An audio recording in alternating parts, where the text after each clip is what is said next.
do the sex.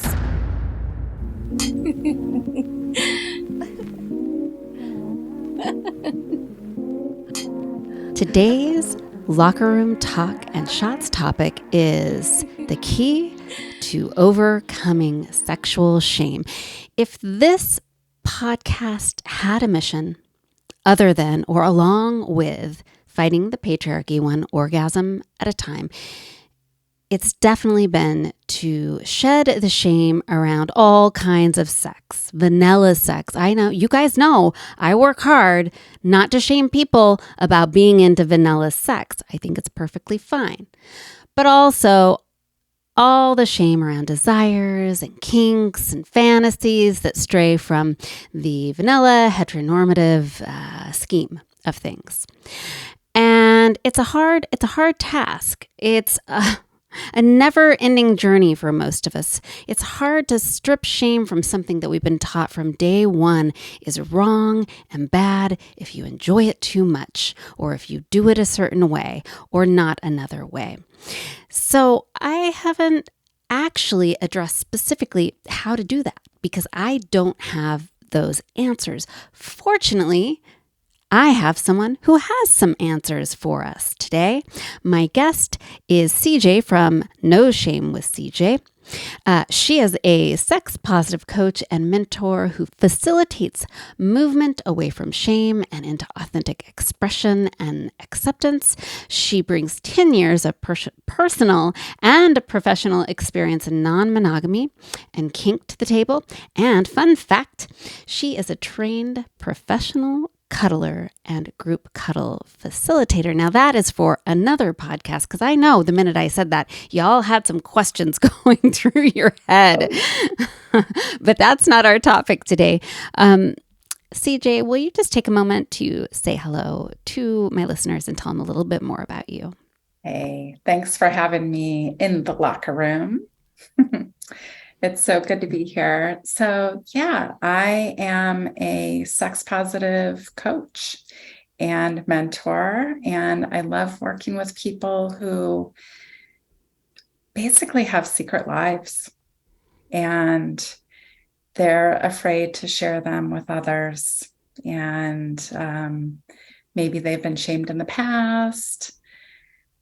With their partner or just from society, religion, family, whatever it is. I am here to help bring your shame out into the light and make it disappear. I feel like we can all get on board with that, right? I mean, if you're here, I'm going to assume you can get on board with that. So I'm excited to get into this conversation and really dig into not only what people feel shame around, but how we can start to strip our own lives of sexual shame the minute we're done with this podcast. So listener, please listen all the way to the end. We will give you those wonderful takeaways that you're so used to in this podcast so that when you go home tonight and you get horny and have thoughts or want to do something with your partner, you have some tools to start working on feeling less shame around your desires. So let's raise our glasses and get ready to talk about shameless sex. Cheers. Cheers. All right. I want to dive right into it because I think people think that because I do this podcast, I'm like, all done with the shame aspects of sex. And that is absolutely not true. It is a never ending journey. But what I want to start with is really your journey to becoming a coach who focuses on helping your clients rid themselves or cure themselves, I don't even know what we'd call it, of sexual shame. I guess it all begins with my own personal journey, and in particular, after my divorce and going out into the world after that and starting to date again. Through many ups and downs in that experience, realizing how much was holding me back.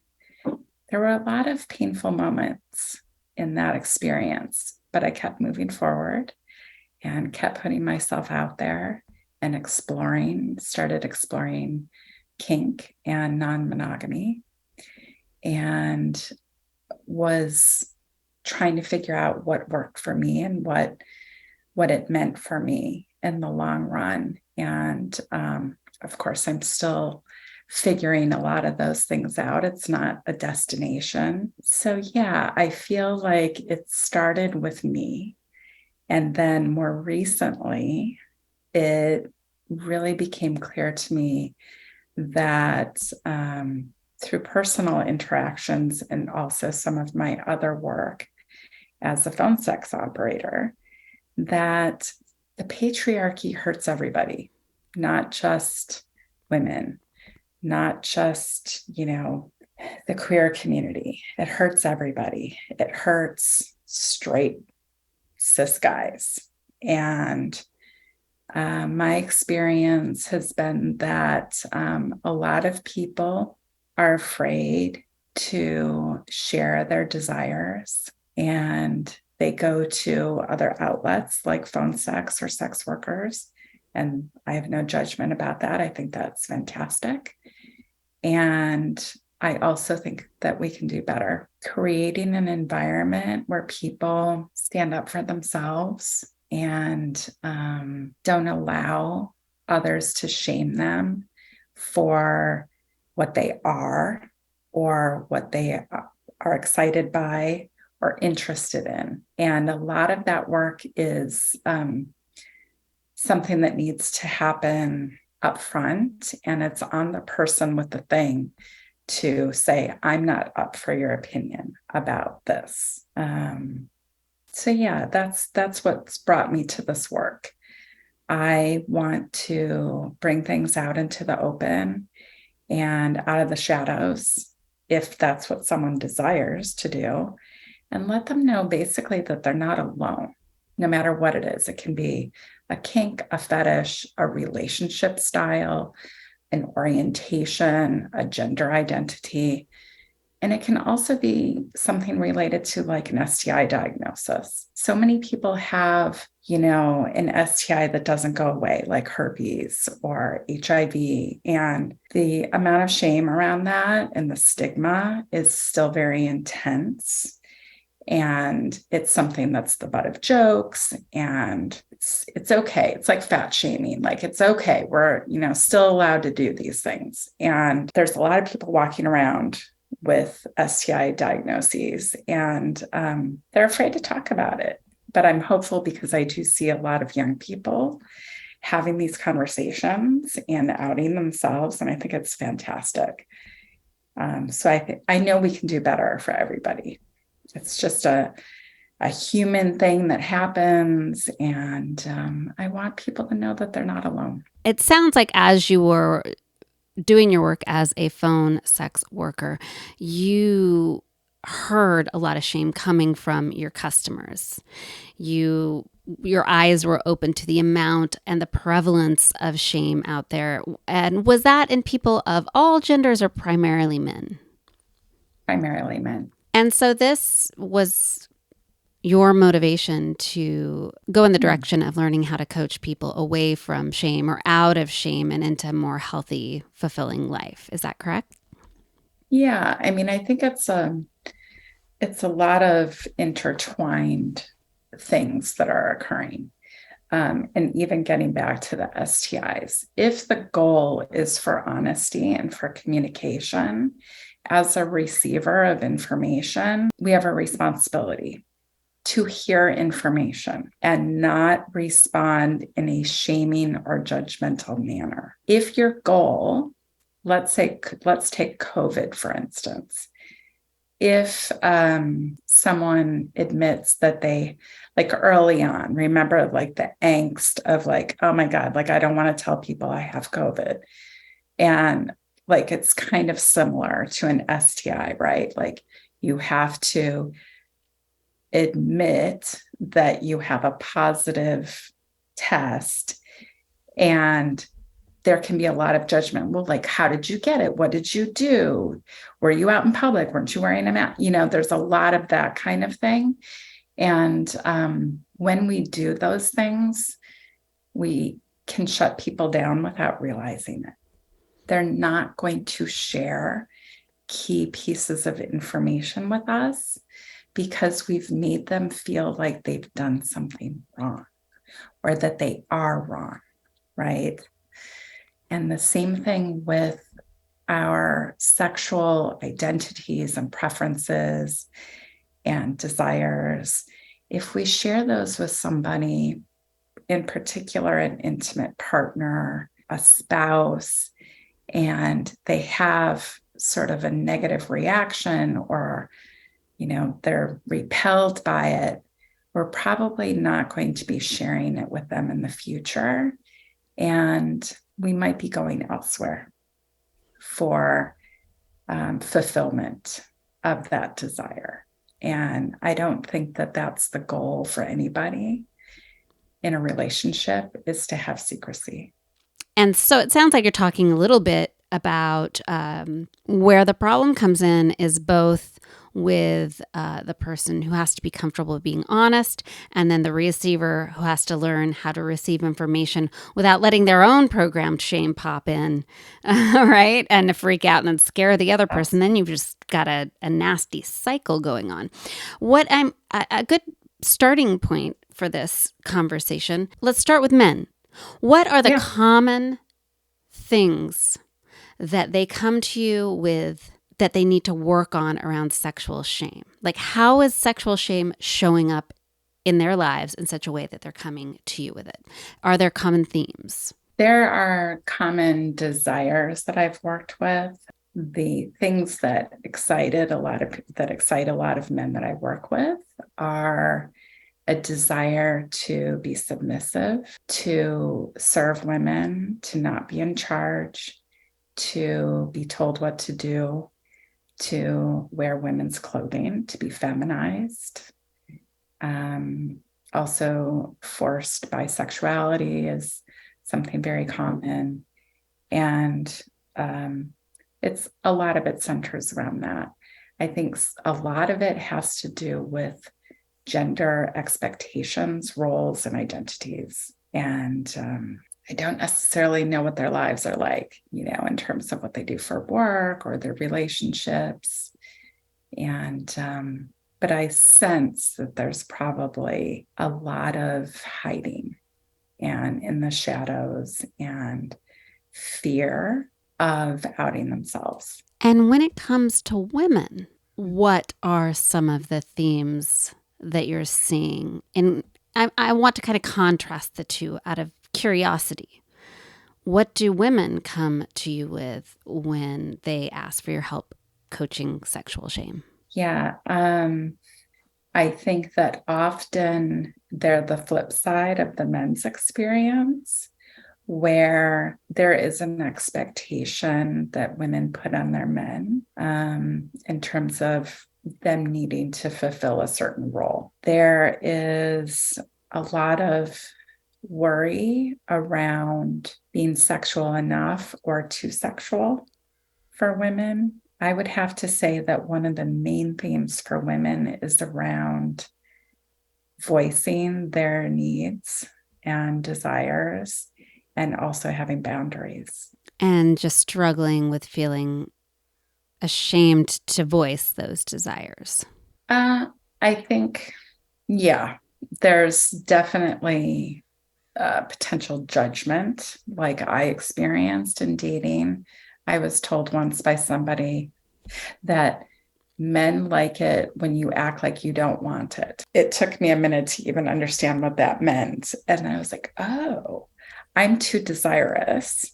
And you are sort of saying that all men have this attitude towards women who are too desirous.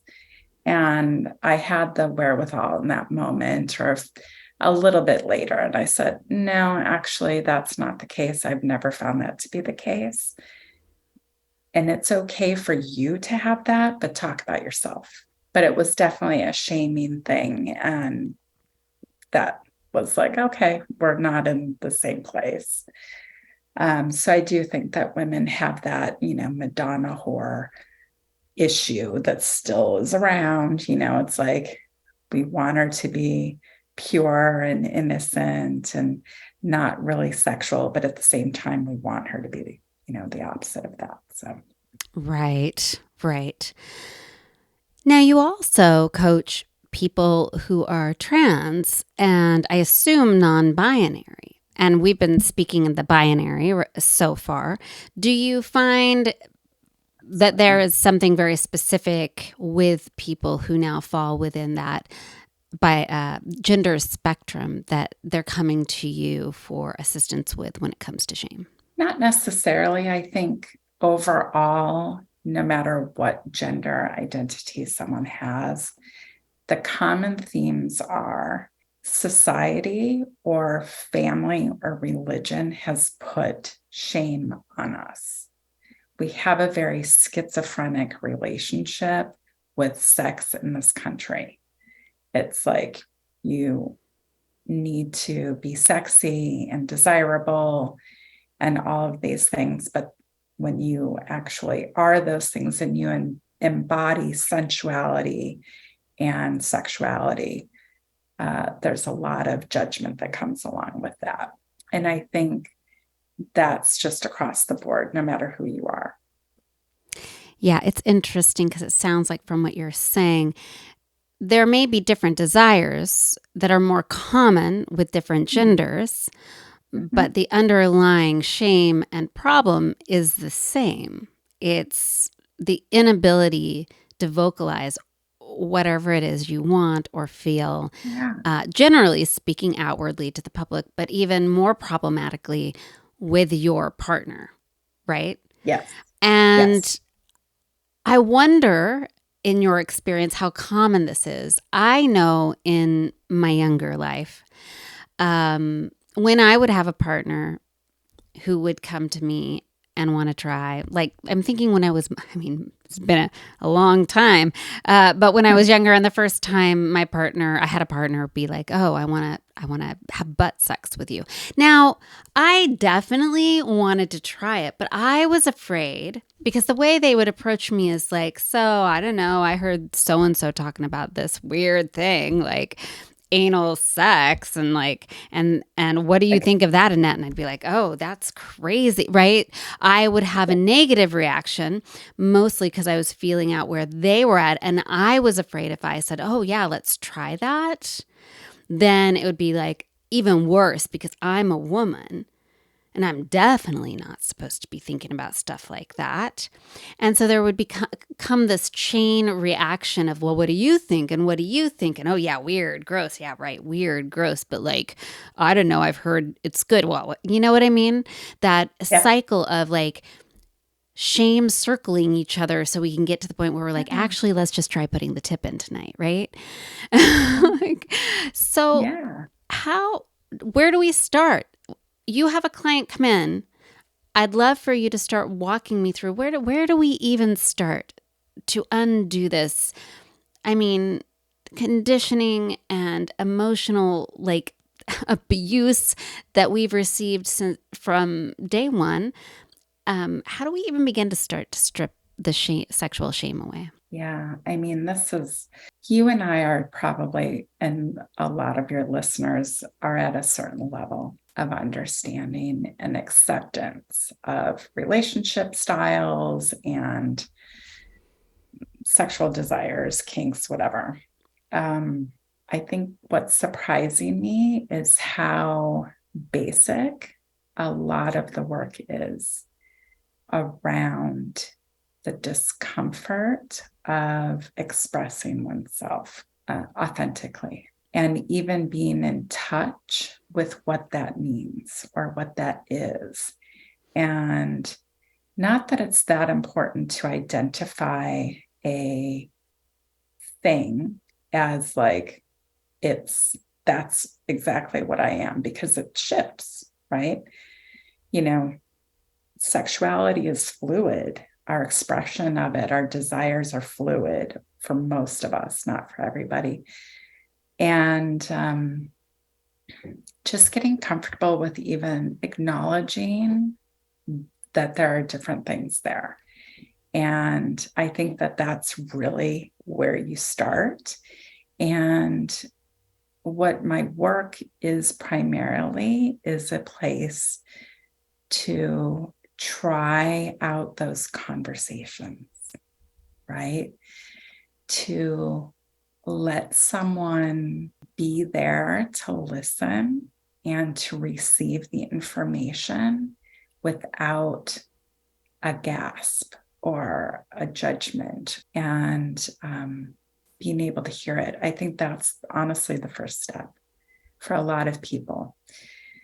And I think one of the first steps is to get the person in touch with it's okay to start to have the conversation with somebody, but not let it all out on the table right away. Because we have to prep others. You know, if this is something we've been living with for a long time, or let's say it's even like a relationship style, wanting to open up a relationship, you know, often one person will get this idea, right? And they'll start to read all the books and listens to the podcasts and things like that. And then all of a sudden they just like blurt it out to their partner when they've been doing all the research and they're way over here and their partner is still back here.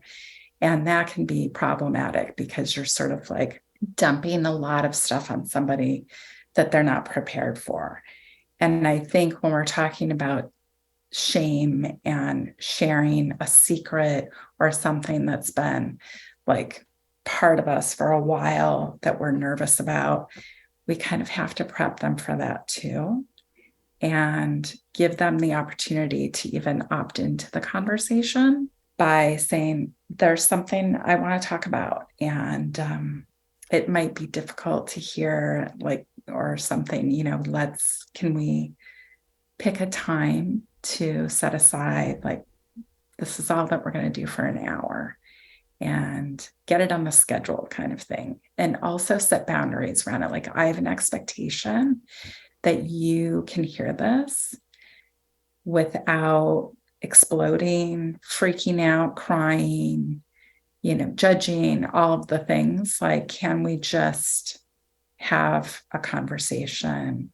without mainly the judgment? Of course, you can't control someone's emotions, but I'm not up for hearing, you know, your judgment or opinion around this. It's something that I'm really scared to share with you, and I want to be vulnerable. Right.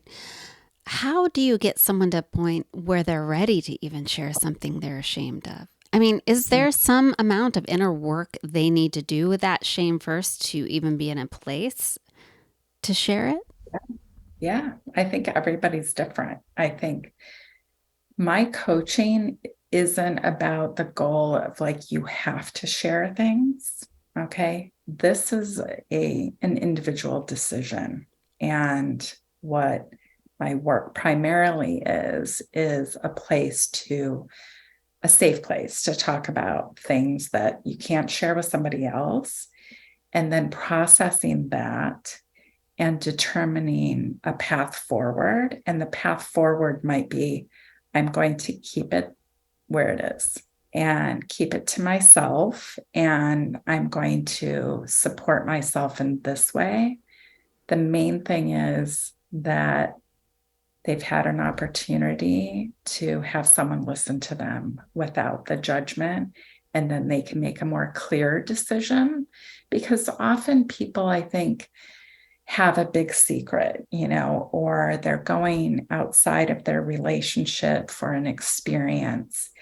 And a lot of it can be very much like a pressure cooker of like, I need to do this thing. And then they go do the thing and then it's fine. But they might be feeling guilty about it or something. And I think over time that can build up.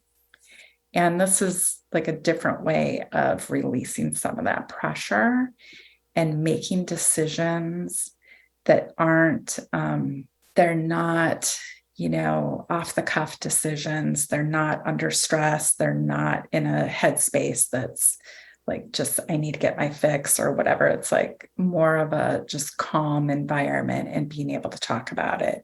And then making more rational decisions around, what does that mean for me in my life and in my relationships. Do they need to know? Do I continue this way? Maybe you're not in a relationship, but you want to be in a relationship. What if you have a particular type of fetish that's key to your sexuality and you're embarrassed about it? I can just about guarantee that someone's into it, or like there's going to be an outlet for you. And if you can take that as like your own knowledge about yourself in that self-work of like, I accept that this is my thing and it's okay. I don't have control over it per se. Who like invite somebody in, right? Then that's an opportunity to invite somebody in instead of trying to push it off to the side. It can be an opportunity. Right. Because when you find people that accept you in your authentic self, then that shame lessens. Or when you meet other people who have the same interests that you do and get the same pleasure out of the same thing, and you see those people and you think, wow, you're a really cool person who's doing amazing things in your life. Maybe I am too. And the fact that my desire is this taboo thing because of our culture doesn't lessen who I am as a human being. Right. That makes sense. So it sounds like you found that sexual shame causes people to even stay away from relationships because they don't know how to reveal the thing that they really want with a partner. And if you can't reveal the thing you really want, or you do and your partner rejects it or judges you and tells you you're a bad person because of it, then you might look to get that taken care of outside of the relationship secretly so that you can keep the person you love, even though technically they're saying they don't love you the way you are, and continue the relationship. Absolutely. And I think that's the point is we may have an aversion to something that someone shares with us initially. And I'm absolutely sure that I've shamed people in the past for a request or for an interest or whatever it was. And I hope that, it's not something that's been lingering with them. I can't recall anything specific, but I think in particular in monogamous relationships, if you are not open to hear your partner's desires and excitement about something and be open about it, that in particular is going to be problematic. For sure. So we think we have this fear.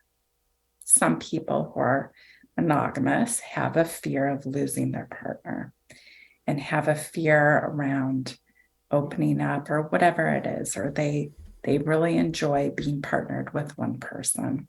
I think if that's your goal, it is probably going to be beneficial to you to be very open-minded about exploring sexuality, sexual experiences together, and really being open to those conversations.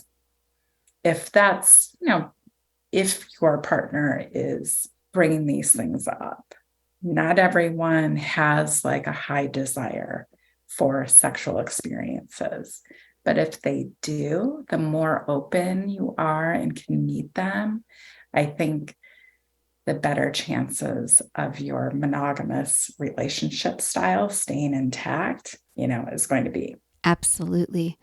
Absolutely. I think that monogamy does sort of create a situation where if you're going to have someone commit to you solely for life, then you need to be there to show up for their needs sexually. And I will say, and I say it time and time again, no one owes anyone else sex, ever, period. Absolutely. And I've definitely had many points of it. I've had many experiences in my life where I felt like people felt I owed them sex or owed someone else sex or should have had sex when I was like, I don't want to.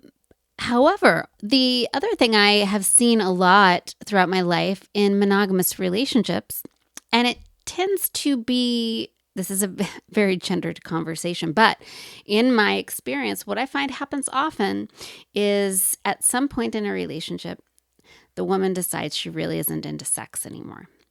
And I believe 100% it's not because she's not into sex. It's just that she's never experienced truly pleasurable sex for herself. And so she's like, I'm done handing over my body to be pounded on by this guy who's not feeding my pleasure, right? And so she's like, I'm just not into it anymore.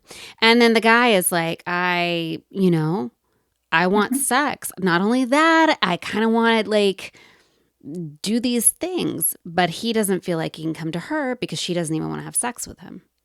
And now they're both held hostage in a relationship where nobody's needs are getting met, right? Yeah. Yeah. And I believe at the heart of that whole situation is shame, right? It starts when a woman can't even say to her partner, I want to do these things. I need these things from you. So they start out their sex life with just, him pounding away at her. And then he's over here thinking, I want to apparently he wants her to spank him and call her mommy. I don't know. But doesn't, feel comfortable telling her that. And the walls are built and it ends how we all know it ends, right? Yeah. Yeah. So on that note, as we head into the last part of this podcast, I think there are two things I want to make sure that we leave listeners with. A, on the side of shame, people working with their own shame, I would love to leave them with just some tips, things they can implement in their life on their own now, starting tonight, to start working on their shame. Maybe it's how to identify it if they have it. But then I think the second part of this needs to be, as a partner, as a receiver of information, as someone who wants to have healthy relationships, how do we make sure we aren't the ones causing shame to others in our lives who we want to have healthy relationships with?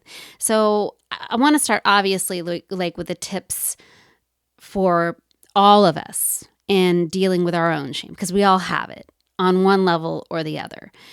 And then we will move into, now make sure you're not the one shaming other people. And here are some ways you can make sure that you're not the one perpetuating shame. Does that make sense? Yeah. All right. Well, let's start with, what do you got? How can I, or anyone at my level or any level, just start working tonight on my own shame? I think a great place to start is really thinking about what you want, not what you think somebody else wants. Because often when we do something, we're trying to second guess what somebody else desires, like people pleasers in particular. But even just a lot of people, just to keep the peace, are looking to the other person for an indication of what's okay to want. I think getting really deep into yourself, maybe through journaling or whatever it is, however those thoughts come up for you, really taking that on board. What is it that you want? What would make your life experience really awesome? And if it's in terms of sex, what is it that's missing? Why do you feel, that maybe you don't want to have sex anymore? What is it what would make it more pleasurable? Now, if we're talking about an absence of pain or something like that, that's a difficult thing. I'm not a therapist and I'm not a doctor. I think getting proper medical attention is always key, and being very upfront with professionals about your needs in that area is the way to go. But really getting in touch with yourself. Like, what are your needs? What are your desires? And not having fear around, like, what does it mean? And where does it come from and why? It's not about the why, it's about what it is and identifying it without having a lot of negative talk or concern about it. And sitting with that and maybe identifying some, if you have asked for it in the past and maybe what kind of reaction you've gotten, identify possible sources of shame and just notice those, right? Notice where that comes from, but don't get hung up on like the cycle of it. I think that's a great place to start. So identifying the thing, because there might be a couple. I mean, I got a whole bunch of things. Yeah. And that's great. And what I'm hearing is like identifying them, especially the ones I have trouble asking for. And believe it or not, listeners, I actually do still have trouble asking for some things. Yes. And not, Yes. and then you're saying once I recognize those things or anybody else, not getting hung up in the judgment piece of like, well, why do I want that? What does that mean about me? Where does it come from? Exactly. Because we can often be our own worst enemy in this area too, where it's like we're self-judging. We have this like, oh, I shouldn't feel this way. I shouldn't want that. That's like, I'm a feminist, so I can't want that. Or, whatever it is. I can think of a couple of kinks that fall into that. Like that's like so common. And that's the other thing is like recognizing that you're not alone. Look for the places, if you feel alone, look for the places where you're going to find that like you're not alone. It's, there's lots of Facebook groups out there and all kinds of things, and like erotica sells. And all you have to do is be on like an erotica Facebook page and realize that you're not alone in things that you desire. Right. It's true. It's true. Lots of feminists are, wearing collars, getting spanked, have daddies. It's true. That's right. That's right. And lots of other stuff. Yeah. And so we do this. We identify the things. We do the work to not start questioning where does it come from? Like, I don't have daddy issues. That's not why I want to call him dad. You know what I mean? Like all that stuff. But that's some real shit. Go back and listen to my podcast on mommy doms, daddy doms. Yes, age play. I really enjoyed that. Loved it. We talk about that. Are there, outside of just identifying it, are there any other additional things we can do just sitting with ourselves to help make us feel better about the shame we have attached to those things? Yeah. I think also not allowing ourselves to get into the negative talk, but it doesn't mean that you can't be curious, right? Curiosity is key, and also playfulness. There's a lot of serious shit in our lives. Why can't this be an opportunity for play?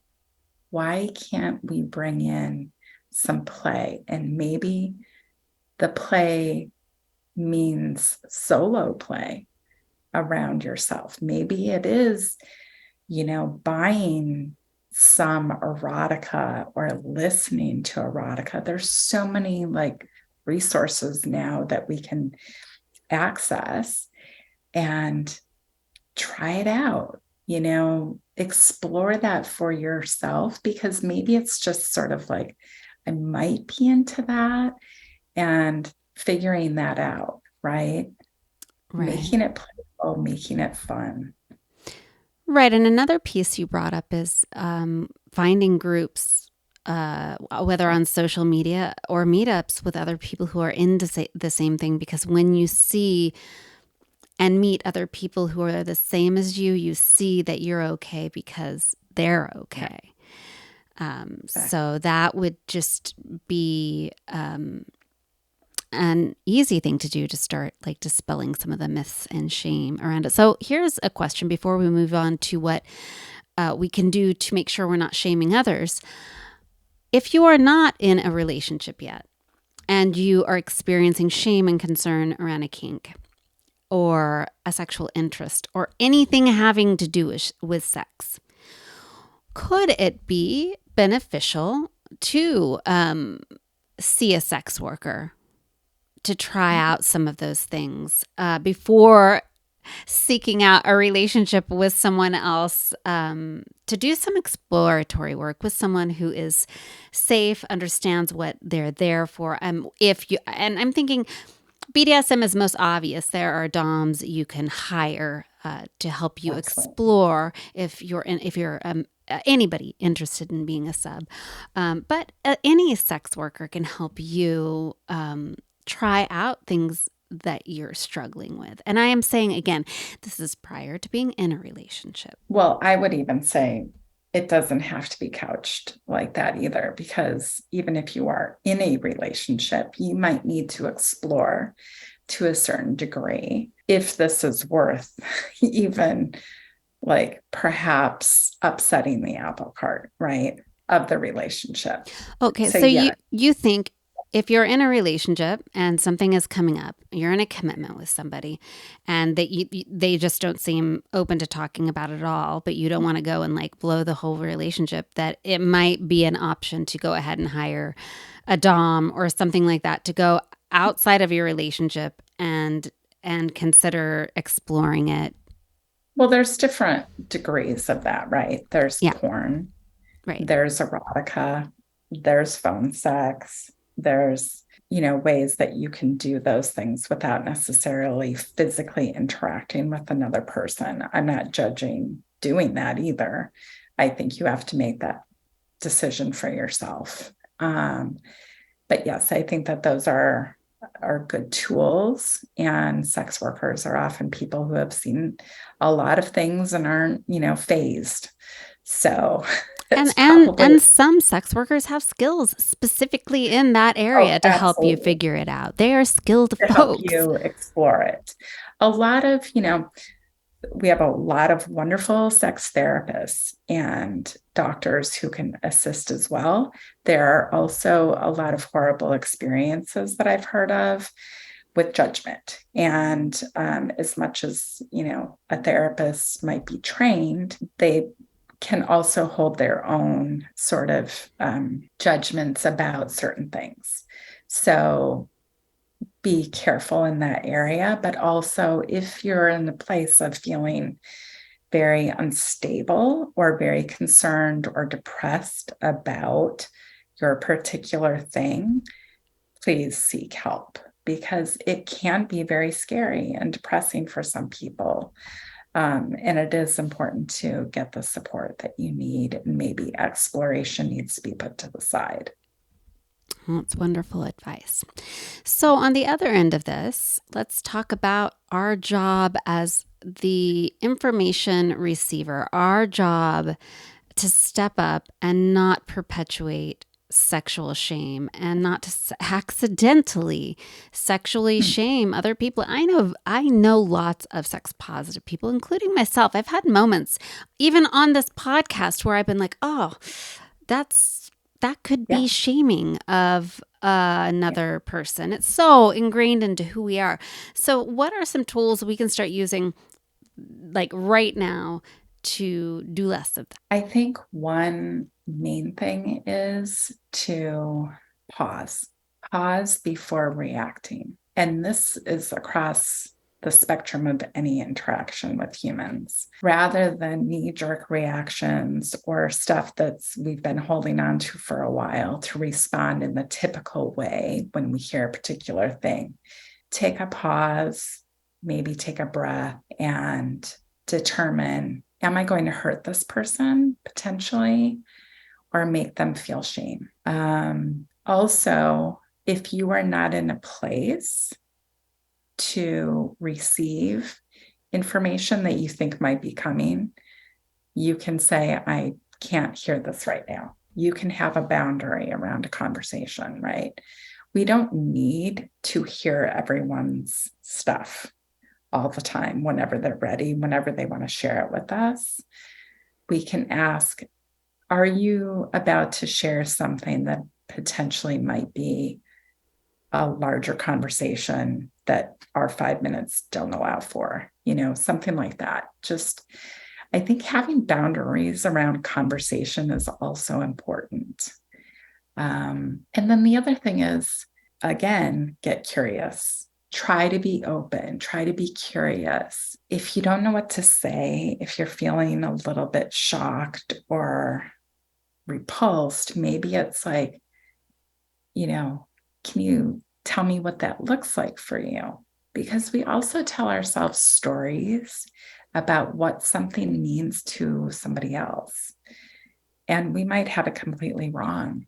Let's ask, what does that look like for you? What does that mean? What would you envision? That sort of thing. Getting curious. Yeah, I love that. I think about how many topics my initial reaction would have been an ick reaction, but because I'm asking questions, because that's what I'm supposed to do here for y'all, I have to get curious. I have to dig in and start asking questions about things that I started out going, ew, ew. My favorite Yeah. example is semen facials. And then the more I got curious about, well, why do you like it? Like, what is it that you are into? And then, even more importantly, why do I think it's icky? Like, why? When Right. I don't think X, Y, and Z is yucky, And being curious is such a fun thing to do because it tears down a lot of barriers that you've put up in your own mind that you didn't even know were there, that are keeping you from enjoying life and bonding with other people. Yeah. And even, it might not be something ultimately that you're willing to do. It doesn't also, when someone shares something, it doesn't mean you're obligated to participate. They're sharing a part of themselves with you, and just see that as a gift, right? Then the question can be like, are you expecting me to provide this or to experiment with you? And you can determine if that's something that you're willing to do. And if you do decide that I'm willing to try, and it doesn't mean that you're locked in.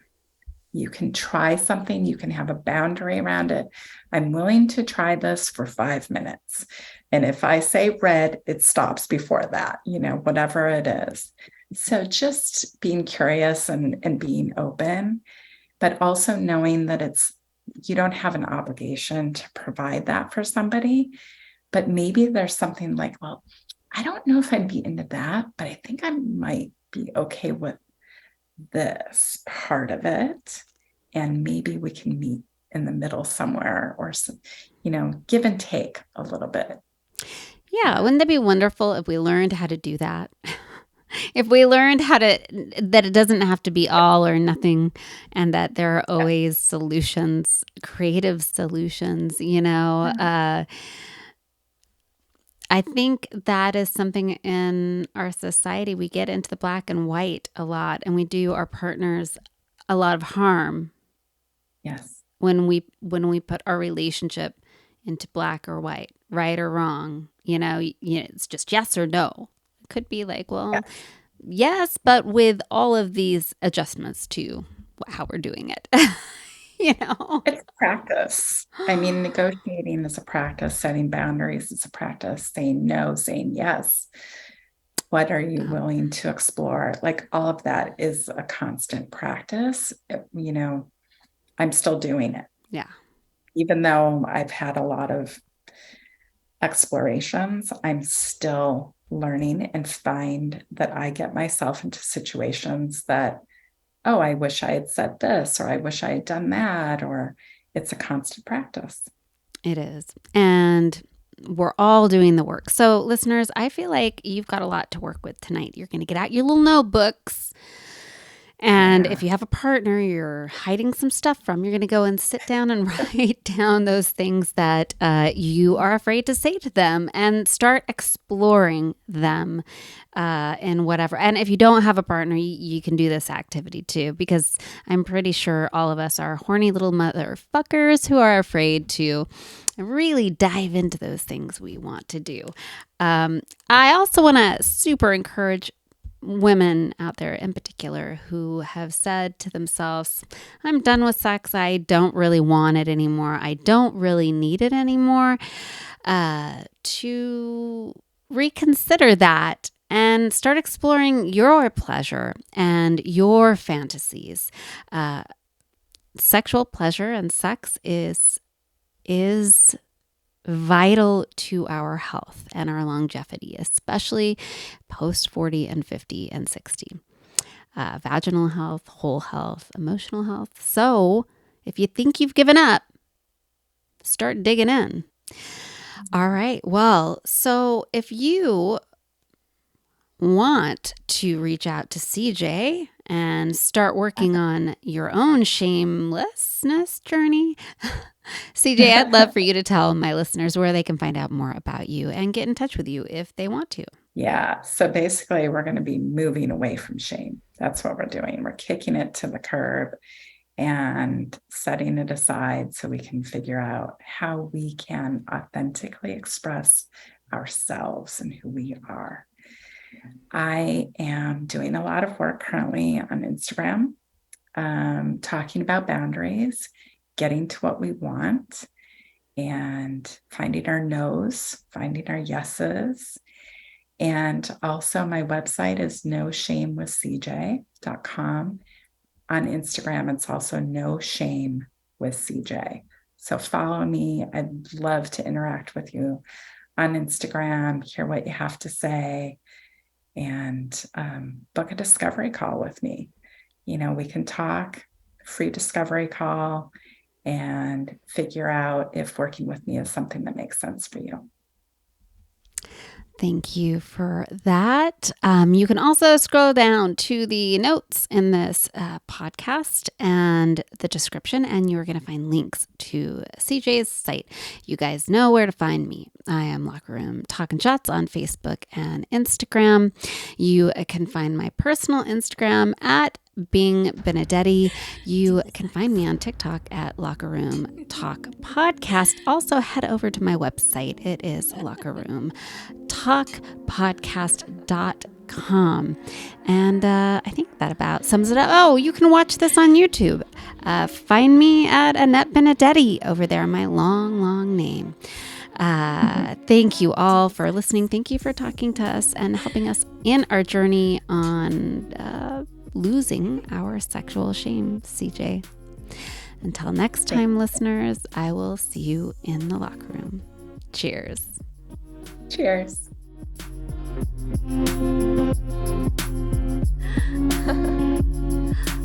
Ring Lou.